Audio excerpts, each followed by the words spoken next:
Assalamualaikum warahmatullahi wabarakatuh. Halo semuanya, perkenalkan nama saya Nazira Fitra.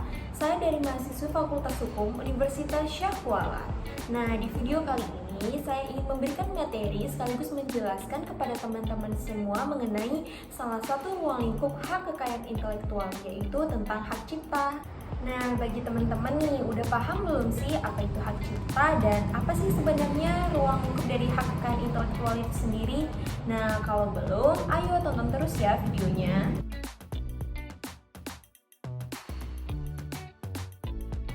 Nah, mengenai definisi dari apa sih hak kekayaan intelektual tersebut, berikut saya jelaskan bahwa hak kekayaan intelektual adalah hak eksklusif ataupun hak mutlak yang diberikan oleh negara kepada seseorang, individu, ataupun sekelompok orang untuk memonopoli dalam menggunakan dan mendapatkan hasil ataupun manfaat dari hasil kekayaan intelektual tersebut.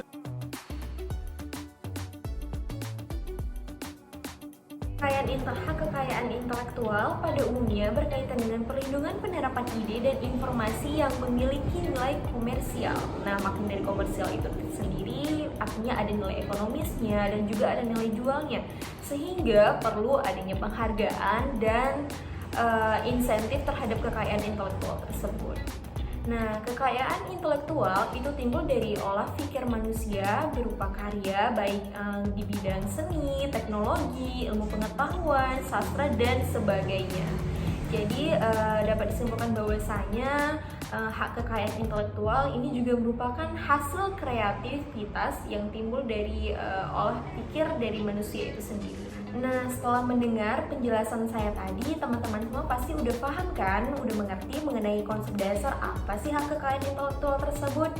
Nah, berikut ini saya akan melanjutkan memberikan penjelasan mengenai salah satu aspek pembagian ruang lingkup hak kekayaan intelektual, yaitu mengenai tentang hak cipta. Nah, sebelum saya memberikan penjelasan mengenai definisi dari apa sih hak cipta itu, kita juga perlu memahami pada umumnya mengenai dasar hukum apa yang mengatur tentang hak cipta.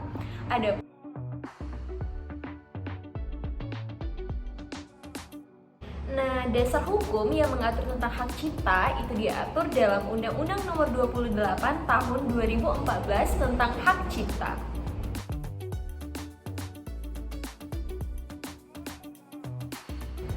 Nah, jika ditinjau berdasarkan pasal 1 angka 1 Undang-Undang Hak Cipta adalah hak eksklusif pencipta yang timbul secara otomatis berdasarkan prinsip deklaratif setelah suatu ciptaan tersebut diwujudkan dalam bentuk nyata tanpa mengurangi pembatasan sesuai dengan ketentuan peraturan perundang-undangan.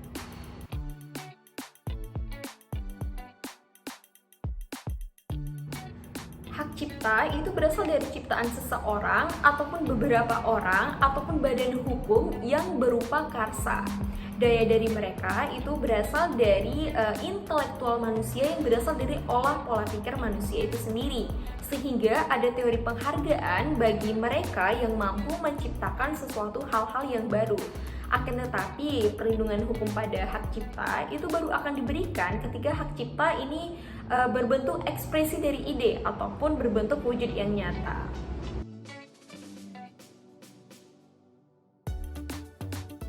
Dalam hak cipta, ide itu tidak dilindungi, namun yang dilindungi adalah wujud dari ide atau ekspresi dalam bentuk yang nyata.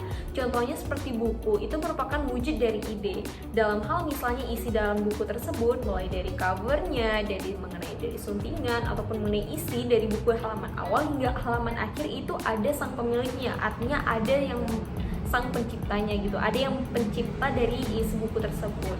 Nah, jika kita ingin mengambil isi dari buku tersebut, maka kita perlu izin kepada sang pemiliknya atau kepada yang pencipta dari buku tersebut.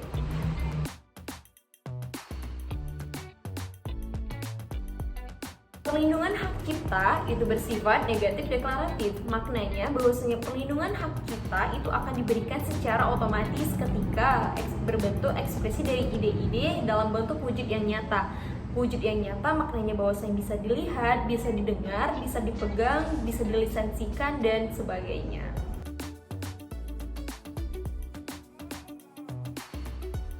Negara Indonesia menganut sistem perlindungan hak cipta seperti apa sih? Nah, berikut saya jelaskan bahwasanya negara Indonesia menganut sistem perlindungan hak cipta yang ditinjau berdasarkan Konvensi Beren.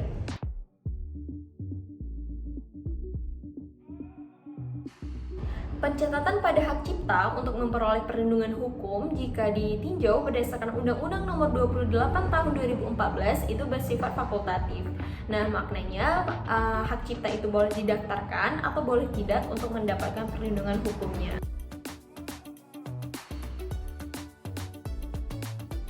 Nah, adapun pencatatan pada hak cipta itu bersifat dokumentasi hukum untuk pembuktian di pengadilan ketika terjadinya perkara yang berkaitan dengan pelanggaran hak cipta. Oleh sebab itu, alangkah lebih baiknya hak cipta itu didaftarkan untuk memperoleh perlindungan hukum.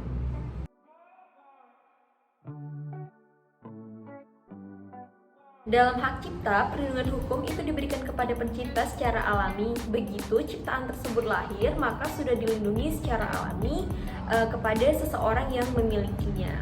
Oleh karena itu, pada si pencipta itu diberikan hak eksklusif pencipta ataupun pemegang hak cipta, yang dimaksudkan bahwasanya tidak ada orang lain yang boleh memiliki hak itu kecuali atas izin si penciptanya.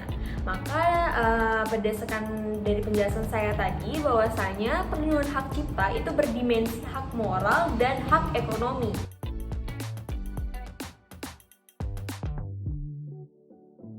Yang dimaksudkan dengan hak moral ialah hak yang berkaitan dengan hubungan pribadi dan intelektual dari pencipta bagi hasil ciptaannya. Hak moral merupakan penghargaan terhadap reputasi sang pencipta, dan hak moral ini dapat dialihkan sepanjang si pencipta itu menyetujuinya. Dalam hal ini tidak boleh dirubah-rubah isi ciptaannya.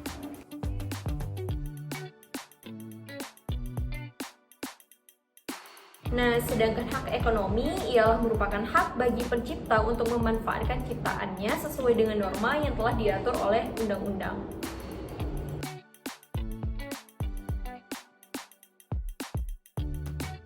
Apa sih fungsi dari pencatatan ataupun pendaftaran hak cipta tersebut? Nah, ada 3 fungsinya, yaitu yang pertama ialah dapat memudahkan pembuktian apabila terjadinya sengketa hak cipta, yang kedua dapat menjadi catatan publik, dan yang ketiga ialah bahwasanya dapat memberikan rasa aman bagi si pemilik ataupun si pencipta dan ataupun pemegang hak cipta. Nah, meskipun pada pencipta terdapat hak eksklusif yang bersifat absolut, mutlak, tanpa batas, namun hukum hak cipta itu sendiri memberikan pembatasan bagi hak eksklusif pencipta untuk tindakan-tindakan tertentu oleh pihak lain yang secara tanpa izin pencipta, akan tetapi tidak merupakan pelanggaran dari hak eksklusif pencipta. Nah, contohnya seperti pembatasan terhadap lisensi wajib untuk kepentingan sesuatu hal atau untuk kemanfaatan rakyat banyak. Maka dapat saja, misalnya pemerintah berdasarkan lisensi wajib, tidak harus meminta izin kepada si pencipta, namun dapat melakukan produksi terhadap suatu ciptaan dalam bentuk ilmu pengetahuan, seni, dan sastra. Dalam hal ini, untuk kepentingan pendidikan, penelitian, pengetahuan tanpa izin pencipta, maka hak cipta dapat dilakukan penggandaan bahkan mengubah isi ciptaan tanpa tujuan komersial. Inilah yang dimaksud dengan pembatasan dalam hak cipta. Nah, berdasarkan penjelasan saya tadi, maka dapat disimpulkan bahwasanya untuk kepentingan pendidikan, penelitian, dan sebagainya, maka hak cipta itu dapat dilakukan penggandaan tanpa adanya izin dari si pencipta atau pemilik dari ciptaan tersebut. Nah, mengenai peralihan hak cipta jika ditinjau berdasarkan pasal 16 ayat 2 Undang-Undang Hak Cipta, yaitu hak cipta dapat diwariskan, ya kemudian dapat dihibahkan, dapat diwakafkan, dapat diwasiatkan, dapat dilakukan dengan perjanjian tertulis atau sebab lain yang dibenarkan sesuai dengan ketentuan peraturan perundang-undangan. Dan juga hak cipta dapat dijadikan sebagai objek jaminan fidusia. Nah, berdasarkan pemaparan materi saya tadi, maka dapat disimpulkan bahwasanya hak cipta itu dapat dialihkan baik dalam hal bentuk jaminan, baik dalam hal diwariskan, dihibahkan, bahkan dilisensikan, dan sebagainya.